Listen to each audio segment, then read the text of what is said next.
ये कहानी है त्रिया चरित्र की। जो भी मनुष्य इस कहानी को पूरा सुनता है वह कभी भी अपने जीवन में धोखा नहीं खाएगा।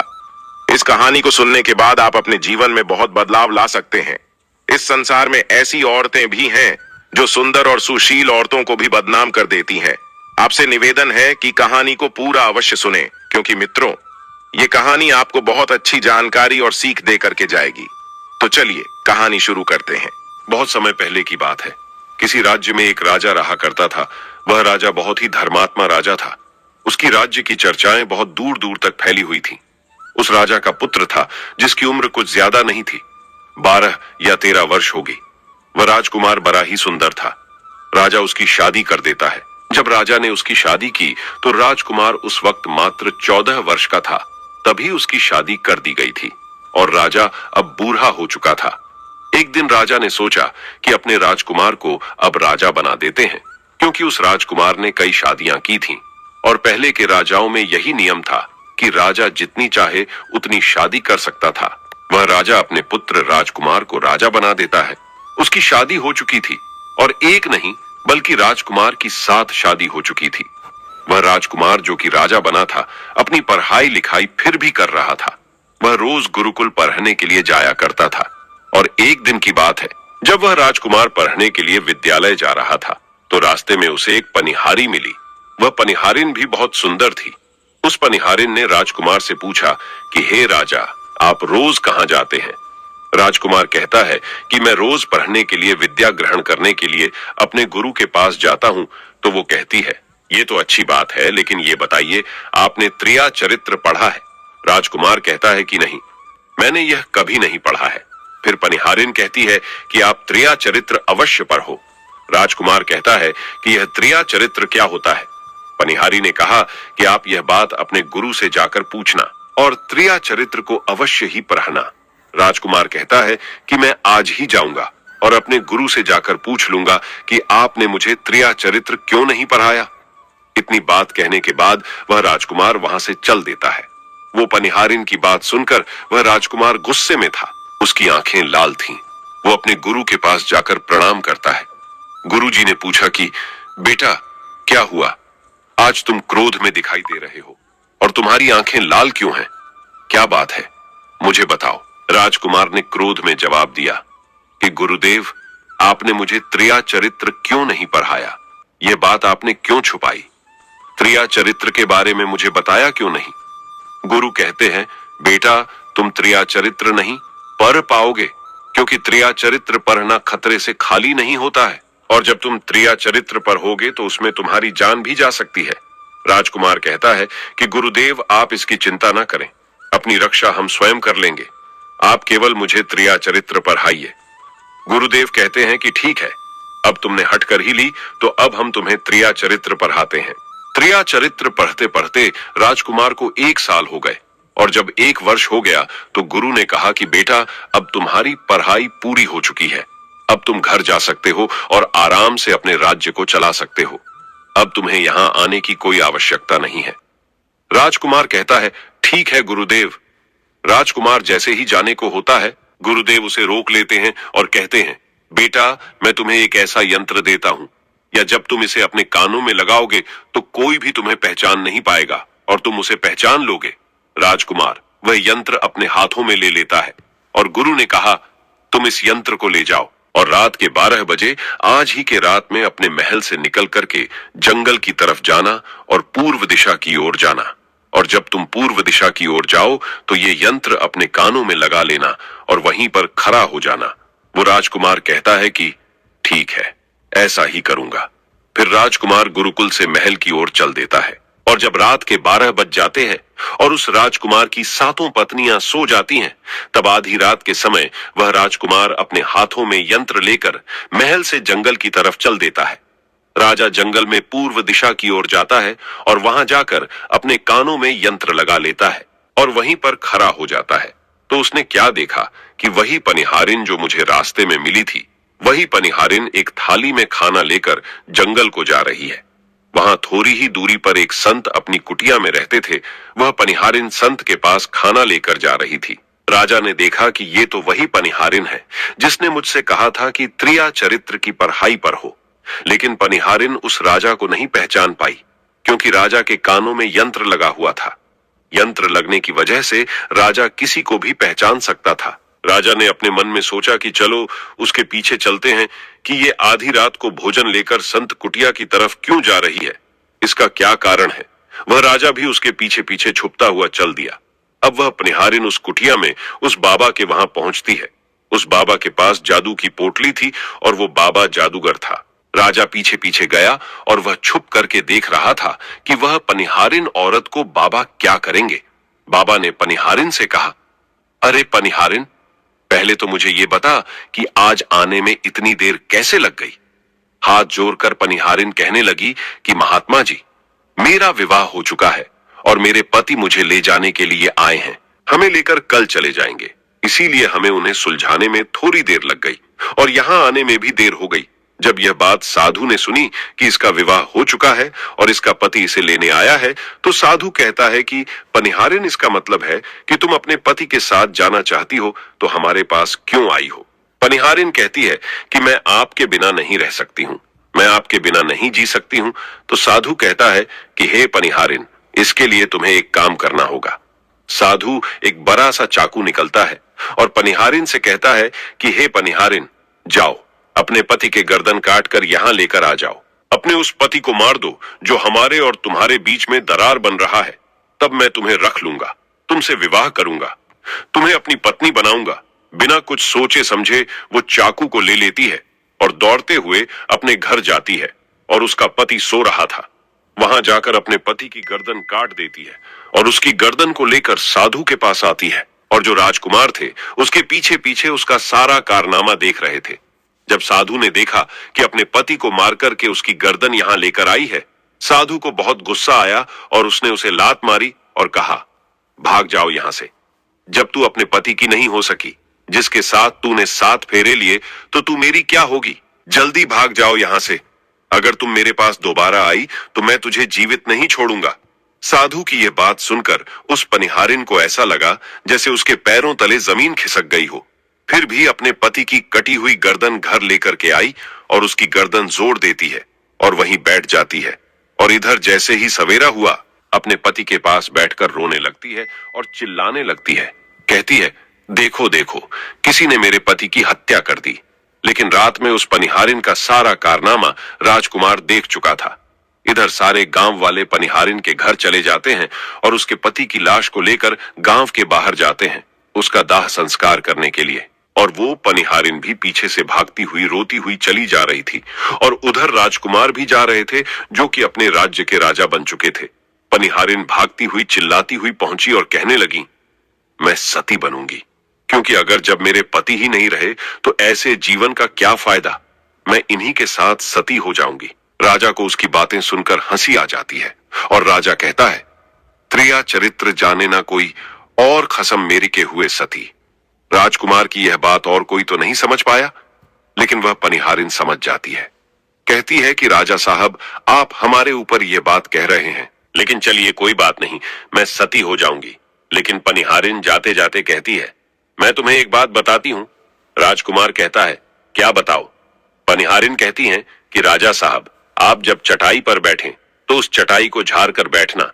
राजा कहता है कि यह पनिहारिन क्या कह रही है, मैं तो राजा हूं, मुझे चटाई पर बैठने की क्या आवश्यकता है। पनिहारिन कहती है कि नहीं, जब भी तुम्हें कोई नौबत आए चटाई पर बैठने की, तो तुम चटाई को झाड़ कर बैठना। राजकुमार कहता है कि चलो ठीक है, अगर तुम कह रही हो तो मैं ऐसा ही करूंगा। और कहने के बाद वह अपने पति के साथ सती हो जाती है और राजकुमार उनका अंतिम संस्कार करवाकर अपने घर को आ जाते हैं। इसी तरीके से पूरा दिन व्यतीत हुआ और उधर जब दूसरी रात आई, अपने गुरु के कहने के अनुसार वही यंत्र कान में लगाया और पूर्व दिशा की ओर उसी स्थान पर जाकर खड़ा हो गया जहां पर पिछली रात खड़ा हुआ था। दूसरी रात को राजकुमार ने क्या देखा, उसकी 7 पत्नियां भोजन की थाली अपने अपने हाथों में लेकर उसी साधु की कुटिया की तरफ जा रही हैं। जैसे ही राजा ने अपनी 7 पत्नियों को उस साधु की कुटिया की तरफ जाते हुए देखा, राजकुमार के पैरों तले जमीन खिसक गई। वह अपने मन में सोचने लगा कि ये क्या चक्कर है। तभी उनमें से एक रानी राजकुमार को देख लेती है, लेकिन रानियों ने अपने पति राजकुमार को नहीं पहचान पाई। क्योंकि राजकुमार अपने कानों में यंत्र लगाए हुए थे। वह यंत्र लगाने की वजह से राजा को कोई पहचान नहीं पाता था। उनमें से एक रानी कहती है कि ए लड़के, इतनी रात को यहाँ क्यों खड़ा है? हमारी थाली लेकर के उस कुटिया तक पहुंचा। बिना कुछ सोचे समझे राजकुमार ने वह थाली अपने हाथों में ले ली और अपनी रानियों के साथ कुटिया तक जाने लगा। जब सातों रानियां और राजकुमार उस साधु की कुटिया में पहुंचते हैं और राजकुमार कुछ भी नहीं बोल रहा था, क्योंकि राजकुमार देखना चाहता था कि हमारे प्यार में ऐसी क्या कमी है जो हमारी सातों रानियां इस साधु के पास आती है, और इस साधु के पास ऐसा क्या है जो हमारी सातों रानी अभी यहाँ आ रही है। वह राजकुमार छुप करके सब जानना चाहता था। इधर जब वह सातों रानियां राजकुमार को लेकर साधु के पास पहुंची तो महात्मा राजकुमार को देखकर कहता है कि ये कौन है? तो सातों रानियां कहती हैं कि महात्मा जी, यह बालक हमें रास्ते में मिला, इसने हमारी सहायता की तो हम इसे अपने साथ लेकर आ गए। रानी कहती हैं कि एक काम करते हैं, इसे आज रात यहीं रहने देते हैं, कल सुबह होते ही यह चला जाएगा। वो साधु उनकी बातों को मान लेता है। वह साधु अपने एक शिष्य को बुलाता है और उससे कहता है कि आज रात के लिए इस बालक की रुकने की व्यवस्था कर दो। वह शिष्य राजकुमार को लेकर एक कमरे में जाता है। उस कमरे में एक चटाई बिछी हुई थी। शिष्य कहता है कि देख भाई, आज तुझे चटाई पर सोना पड़ेगा। वह शिष्य राजकुमार को इतना कहकर वहां से चला जाता है। राजकुमार उस कमरे में अकेला पड़ जाता है। अपने मन में सोचता है कि आज तो नौबत आ ही गई चटाई पर सोने की। राजा कहता है, चलिए कोई बात नहीं, आज की रात हम चटाई पर ही गुजार लेंगे। राजकुमार जैसे ही चटाई पर बैठने ही वाला था, उसे पनिहारिन की बात याद आ गई। वो सोचने लगा कि पनिहारी ने मुझसे कहा था कि जब भी तुम्हें चटाई पर बैठने की नौबत आए, तुम चटाई को अवश्य झाड़ लेना। चलो आज पहले झाड़ ही लेते हैं, हो सकता है इसका कोई राज हो। जैसे ही राजा ने चटाई उठाई तो उसने क्या देखा? उसने देखा कि एक बहुत बड़ा भयानक कुआं है। जब उस कुएं को देखा तो राजा के होश उड़ गए। राजा उस कुएं के अंदर झांक कर देखता है। राजा को अंदर बहुत सारे कैदी दिखाई देते हैं, जिन्हें उस्तादों ने अंदर कैद करके रखा था। उन कैदियों में से एक आदमी ने राजकुमार को पहचान लिया। वह आदमी राजकुमार से कहता है कि राजकुमार, आप यहाँ कैसे आ गए? राजकुमार कहता है कि धीरे बोलो, नहीं तो सब पोल पट्टी खुल जाएगी। तब सभी कैदियों ने कहा कि राजा साहब, आप यहाँ से भाग जाए। हम तो यहाँ से निकल नहीं पाए, लेकिन आप यहाँ से भाग जाए, नहीं तो आपका भी यही हाल हो जाएगा जो कि हमारा हुआ है। आप भी यहाँ फंस जाएंगे, आपको भी पकड़कर ये साधु इसी में डाल देगा। आप जितना जल्दी हो सके यहाँ से भाग जाए। राजा जब उस कमरे के अंदर गया था तो अपने कान में से यंत्र निकाल लिया था, और जब राजा वहां से भागा तो अपने कान में यंत्र लगाना भूल ही गया। राजा को भागते हुए उन रानियों ने और साधु ने देख लिया था। रानियों ने जब राजा को भागते हुए देखा तो रानी कहती हैं, ये तो हमारे पति हैं। महात्मा से कहती हैं कि महात्मा जी, अब तो हमारी सारी पोल पट्टी खुल जाएगी। ये तो हमारे पति है और वह भागे जा रहे हैं। उन्होंने हमें यहाँ देख लिया है, अब हमारा क्या होगा?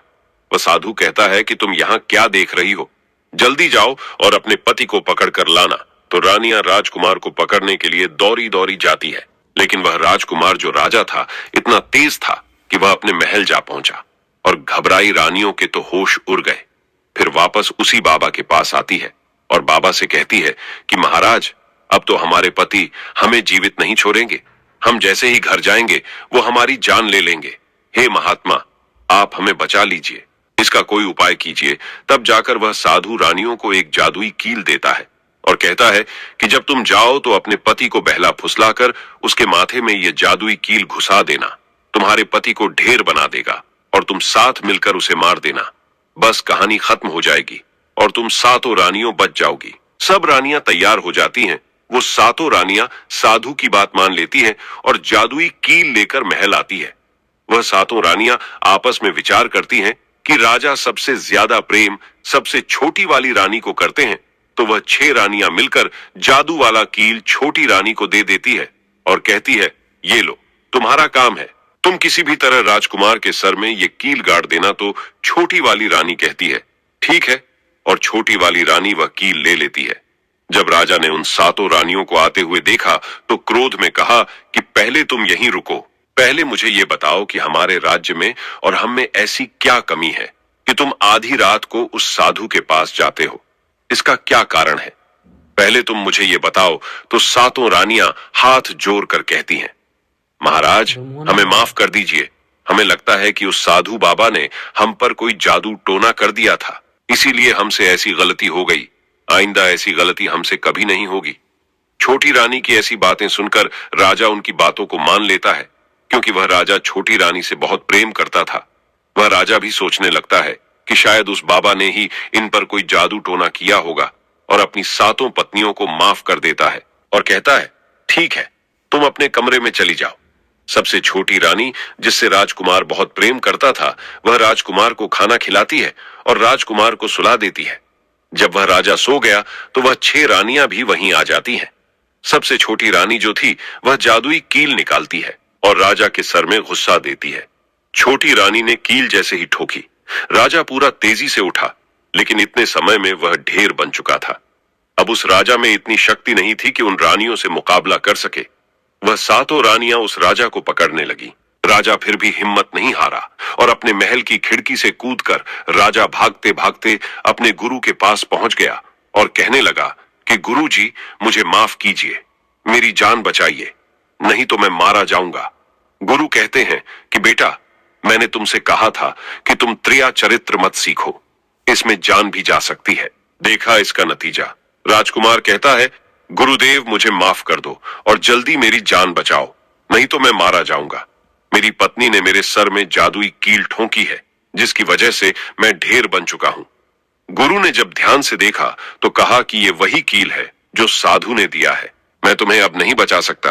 राजकुमार कहता है, नहीं गुरुदेव, ऐसा मत कहिए, मैं आपका शिष्य हूं, आपका कर्तव्य है मेरी जान बचाना। तो अब गुरु कहते हैं कि हे बेटा, मैं तुम्हें बचा तो नहीं सकता, लेकिन एक उपाय है। राजकुमार कहता है, क्या उपाय है गुरुदेव? गुरु कहते हैं कि हम तुम्हें तोता बना देंगे, और जब हम तुम्हें तोता बना देंगे तो तुम सुखवाद राजा के राज्य में चले जाना और वहीं जाकर रहना, क्योंकि सुखवाद राज्य में वह साधु का जादू नहीं चलता है। और तुम्हें जब बहुत प्रेम करने वाली स्त्री मिलेगी तो तुम पुनः राजकुमार बन जाओगे। वह राजकुमार कहता है, ठीक है गुरुदेव, आप हमें तोता बना दीजिए। तो वह गुरुदेव उसे तोता बना देते हैं, और वह तोता बनने के बाद वहां से उड़ा और सुखवाद राजा के राज्य में चला गया। जहां पर बहुत सारे तोता रहते थे वहीं जाकर रहने लगा, और सातों रानियों उस राजकुमार को खोज रही थी। जब राजकुमार नहीं मिला तो फिर से उस बाबा के पास जाती है और कहती हैं कि बाबा जी, वह रात को राजा भाग चुका है, आप अपनी पोटली निकालिए और देखें कि वह कहां है। तो वह महात्मा अपना पोटली खोलता है और देखने लगता है कि वह राजकुमार तोता बनकर के सुखवाद राजा के राज्य में रह रहा है। वो साधु यह सारी बात रानियों को बताता है। तो रानियां कहती हैं कि स्वामी, अब क्या करें? वह साधु कहता है कि अब तुम अपने राजमहल में जाओ और जाकर के घोषणा कर दो कि जो भी तोता पकड़ करके लाएगा, हम उसे 5 सोने के सिक्के देंगे। सातों रानियों अपने महल पहुंचते हैं और वहां पर घोषणा कर देती है कि सभी बहेलियां से कह दो कि जो भी तोता पकड़कर लाएगा, हम उसे 5 सोने के सिक्के देंगे।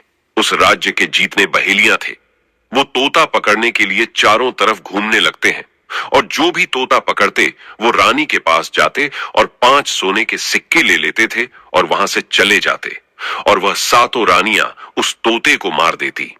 ऐसे ही धीरे धीरे बहुत समय निकल गया, और वो राजकुमार जो तोता बनकर जहां गया था, वहां सारे तोताओं से बहुत अच्छी अच्छी बातें करता था, उन्हें बहुत ज्ञान की बातें बताता था।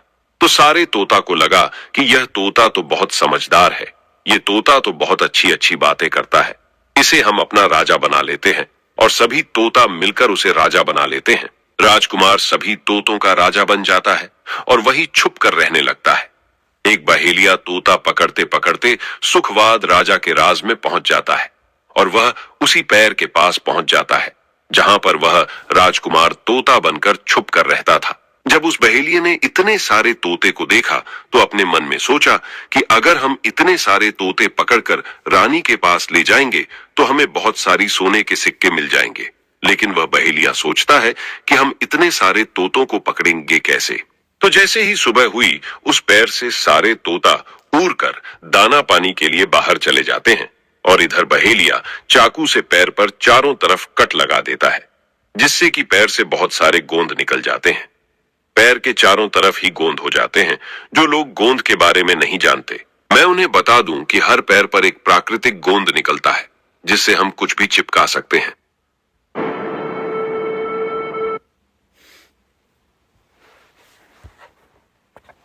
बहेलिया सोचता है कि जब भी वह सारे तोते आएंगे, इस पैर पर बैठेंगे, वह सभी इस पैर में चिपक जाएंगे और मैं आसानी से उन्हें लेकर चला जाऊंगा।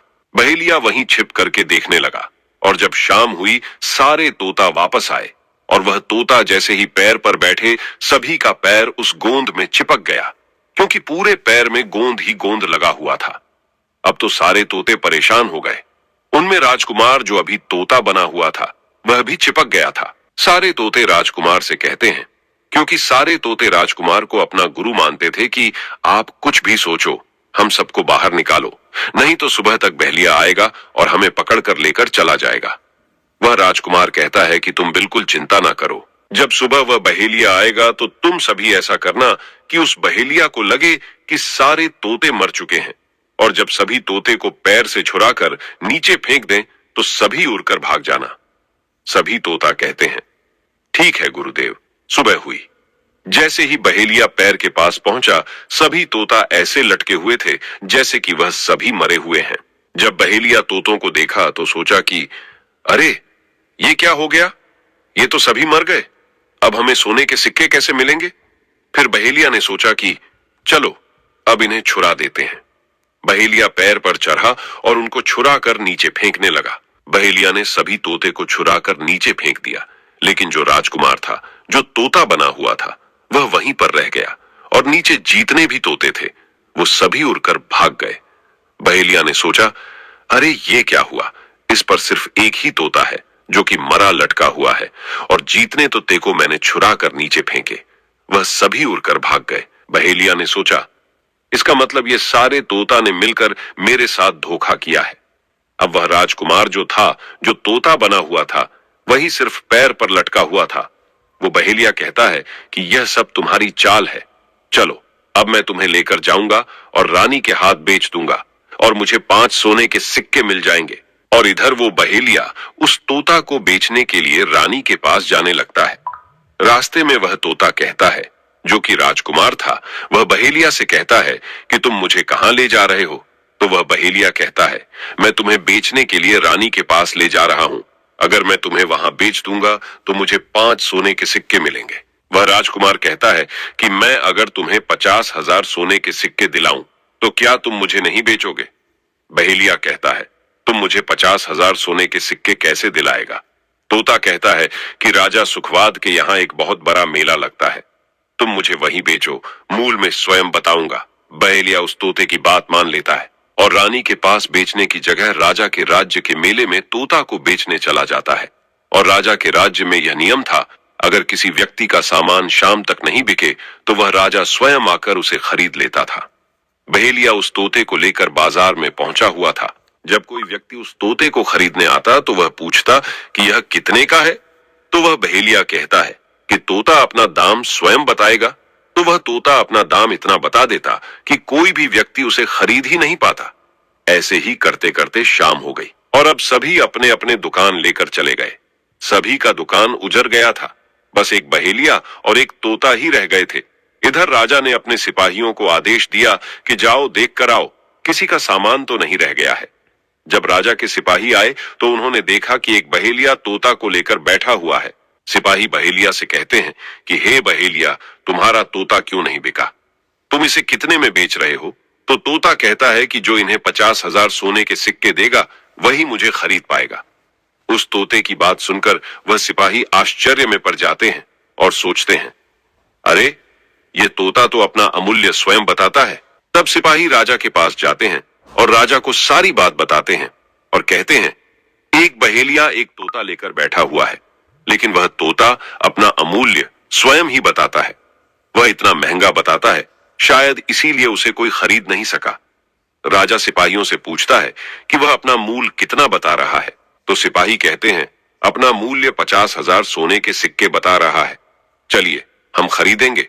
अगर नहीं खरीदेंगे तो आपके राज्य की बदनामी होगी कि राजा के बाजार में एक तोता नहीं बिका। और इसलिए राजा अपने मंत्रियों के साथ अपने रथ पर सवार होकर बाजार में पहुंचता है। कहता है, इसका क्या मूल्य है? बहेलिया हाथ जोड़कर कहता है कि राजा साहब अपना मूल्य तोता स्वयं बताएगा। वह राजा फिर तोते से पूछा तो तोता कहता है कि राजा साहब जो इन्हें 50,000 सोने के सिक्के देगा वही मुझे खरीद पाएगा। अपने सिपाहियों से 50,000 सोने के सिक्के मंगवाता है और बहेलिया को पकड़ा देता है और तोता को लेकर अपने महल चला जाता है। वह तोता बहुत ही बुद्धिमान था क्योंकि वह राजा था। वह तोता राजा को बहुत अच्छी अच्छी बातें बताने लगा। जब राजा पर कोई खतरा आने वाला होता तभी वह तोता बता देता कि राजा साहब आप पर यह खतरा आने वाला है, और इसी तरह सब उस तोते से बहुत अधिक प्रेम करने लगते हैं। जब यह बात रानियों को पता चला कि राजा ऐसा तोता लेकर आए हैं जो कि बोलता भी है और बहुत अच्छी अच्छी बातें बताता है, तो रानियां राजा से कहती हैं, उस तोता को मेरे पास भिजवा दीजिए, हम भी उस तोता को देखना चाहते हैं, हम उस तोता से बातें करना चाहते हैं। राजा अपने मंत्रियों से कहकर वह तोता रानियों के पास भिजवा देता है। रानी उस तोते से बातें करके बहुत खुश हो जाती है। वो रानी भी तोते से बहुत प्रेम करने लगती है और कहती है कि वाह रे तोता, इसीलिए तुझे राजा साहेब ने 50,000 सोने के सिक्के देकर खरीदा है। राजा की एक पुत्री थी जो कि बड़ी सुंदर थी। रानी अपनी पुत्री से कहती है कि आज से तुम ही इस तोते का ध्यान रखोगे और कल तुम इसे अच्छे से धोकर नहला देना। वो राजकुमारी भी उस तोते से बहुत प्रेम करती है। जैसे ही सुबह हुआ, राजकुमारी उस तोते को लेकर नहलाने जाती है। राजकुमारी उसे नहला रही थी तो उसने देखा कि तोता के सिर पर कील सा कुछ लगा हुआ है। राजकुमारी उसको निकाल देती है। राजकुमारी जैसी ही कील को निकालती है, वह तोता पहले वाला एक सुंदर सा राजकुमार बन जाता है। उसे देखकर राजकुमारी घबरा जाती है। राजकुमार कहता है कि तुम घबराओ नहीं, ये कील वापस से मेरे सर में लगा दो तो मैं फिर से तोता बन जाऊंगा और इसके बारे में मैं तुम्हें रात्रि में बताऊंगा। तुरंत ही वह राजकुमारी वह कील राजकुमार के सर में लगा देती है और वह वापस से तोता बन जाता है। रात को राजकुमारी तोते को लेकर अपने कमरे में जाती है और उसके सर से कील निकाल देती है और वह तोता फिर से राजकुमार बन जाता है। वह राजकुमार अपनी सारी दास्तां उस राजकुमारी को बताता है और कहता है, माफ करना, यह दास्तां तुम किसी को बताना नहीं, नहीं तो मेरी जान चली जाएगी। राजकुमारी इसके बारे में अपनी माता और पिता को भी नहीं बताती है। दिन भर वह तोता रहता है और रात को राजकुमारी उस तोते को अपने कमरे में ले जाती और उसके माथे से कील निकाल देती और वह राजकुमार बन जाता और रात में वह दोनों साथ में ही रहते और ऐसे ही धीरे धीरे समय निकलता गया। राजकुमारी को राजकुमार से प्रेम हो जाता है। इधर क्या हुआ, जो राजकुमार की पत्नियां थीं, वह बहुत सारे तोते मरवा देती हैं, लेकिन जो राजकुमार तोता बना हुआ था वह उन्हें नहीं मिलता है और वे उसी साधु के पास जाती हैं और कहती है कि हे महात्मा, हमारे पति तो अभी तक हमें नहीं मिले, हम अब क्या करें, उन्हें कैसे मारे। वो साधु फिर से अपनी पोटली खोलता है और देखता है कि वह राजकुमार अभी तक तोता बन के राजा के घर में रह रहा है। वह साधु रानियों से कहता है कि तुम एक काम करो कि तुम नृत्य कला सीखो। हम सभी मिलकर उस राजा के घर नृत्य कला करने जाएंगे और जब राजा हम पर प्रसन्न हो जाएगा और हमें कुछ मांगने को कहेगा तो हम उस तोते को ही मांग लेंगे और फिर आसानी से उसे मार देंगे। धीरे धीरे समय बीता। साधु तबला बजाता और सातों रानी पूरी तरह से नृत्य कला सीख चुकी थी। अब साधु को लगा कि हम सफलता प्राप्त कर सकते हैं और उस तोते को उस राजा से मांग सकते हैं। साधु का भेष बदल करके उन सातों रानियों को नृत्य कला वाली स्त्री बनाकर के राजा के दरबार में पहुंच गया। राजा उस साधु से पूछता है कि आप लोग कौन हैं, यहाँ क्यों आए हैं। तब साधु कहता है कि हम सब नृत्य कला वाले हैं, आपके महल में हम नृत्य कला दिखाना चाहते हैं। राजा को भी गाने और बजाने का बहुत शौक था, वह मान जाते हैं। उधर वह साधु अपना गाना बजाना चालू करता है। जब उनकी गाने बजाने की आवाज तोता के कानों में पहुंची तो तोता समझ गया कि वह साधु हमारी सातों रानियों को लेकर भेष बदल कर यहाँ पर आ गया है, अब हमारी जान नहीं बचेगी। लेकिन जब राजकुमारी उस तोते को लेकर अपने कमरे में जाती है, उस तोते के सर से कील निकालती है और वह तोता राजकुमार बन जाता है और वह राजकुमार सारी बातें उस राजकुमारी को बताता है। कहता है कि देखो, जो यह गाने बजाने वाले आए हैं यह वही साधु हैं। यह गाने बजाने से राजा को खुश कर देगा और बदले में मुझे मांग लेगा और ले जाकर मुझे मार देगा। वह राजकुमार कहता है कि सुनो राजकुमारी, जब राजा आदेश दें कि तोता को लेकर आओ तो तुम मुझे मत देना। जब राजा खुद यही मुझे लेने आए तब भी तुम मुझे मत देना, कहना कि तोता को नहीं दूंगी। और जब राजा ना माने, राजा तुमसे जिद करें और मुझे मांगे, तब तुम गुस्से में आकर के पिंजरे को फेंक देना। उसके बाद मैं अपने बचने का रास्ता हम स्वयं ही ढूंढ लेंगे। राजकुमारी कहती है कि ठीक है, और वहां गाना बजाना हुआ तो राजा प्रसन्न होकर उन्हें कहते हैं कि मांगो, क्या मांगना चाहते हो। वह साधु कहता है कि जो आपके पास तोता है, जो आप कुछ दिनों पहले ही खरीदे हैं, वह तोता आप मुझे दे दो। राजा कहता है ठीक है। राजा अपने मंत्री को आदेश देता है कि जाओ उस तोते को लेकर आओ। मंत्री राजकुमारी के पास पहुंचता है और कहता है कि ये तोता मुझे दे दो। राजकुमारी कहती है नहीं दूंगी। मंत्री कहता है कि देखिए, आप जिद मत कीजिए। राजकुमारी कहती है कि तुम जाओ और मेरे पिताजी को यहां भेज दो, वह आकर इसे ले जाएंगे। मंत्री राजा को जाकर सारी बात बताता है। राजा स्वयं आता है उस तोते को लेने के लिए। वह राजा जाकर कहता है कि बेटे, यह तोता मुझे दे दो। यह नृत्य कला वाले को देना है जो यहाँ गाना बजाना किए हैं, ये उन्हें देना है। तो राजकुमारी कहती हैं कि पिताजी, यह तोता मैं नहीं दूंगी। क्रोध में आकर राजा कहने लगा कि बेटी, कैसी बातें कर रही हो, इसे देने का मैंने वादा किया है। जब राजकुमारी ने राजा को क्रोध में देखा तो राजकुमारी को भी गुस्सा आ गया और राजकुमारी गुस्से में पिंजरे को जमीन पर फेंक देती है। वह पिंजरा जैसे ही जमीन पर गिरा वह टूट गया और तोता जो था वो चावल का दाना बन गया। और जैसे ही साधु को ये बात पता चली, साधु भी तुरंत कबूतर बन जाता है और उस दाने को कबूतर झुकने लगता है। उसमें से जो एक दाना था, बस वही राजकुमार था। जैसे ही वह दाना कबूतर झुकने वाला होता है, राजकुमार बाज बन जाता है और एकदम से कबूतर पर झपटता है और उसे मार देता है। इस तरह से उस साधु की मृत्यु हो जाती है।